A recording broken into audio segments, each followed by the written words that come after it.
Do you know that Napoleon Bonaparte was not actually short?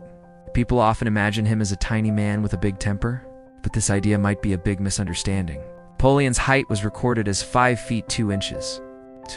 But wait, those were French measurements. In modern terms, that's about 5 feet 6 or 5 feet 7 inches tall. It's average for his time. His enemies, who fought against him, helped spread the idea that he was short. They made him seem funny and weak, like a little guy with a big mustache trying to look fierce, but it wasn't true. He was just mismeasured. Think about it. When you meet someone from the Middle East or Asia, it might seem really tall to you because you're used to seeing people with shorter statures. When you compare their heights to your friends and family, they look even taller. That's just how it is. Now, if you went to see a doctor and they measured your height as 5 feet 2 inches, you wouldn't think that's short, would you?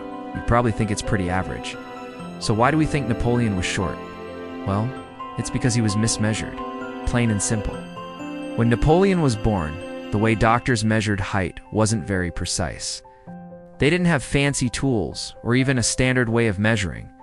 So when they wrote down his height, they were just guessing a bit. And since they didn't have a ruler that could measure him accurately, they used a rod and some cloth. Unfortunately, the rod was bent and the cloth wasn't the right material, so they got his height wrong. No?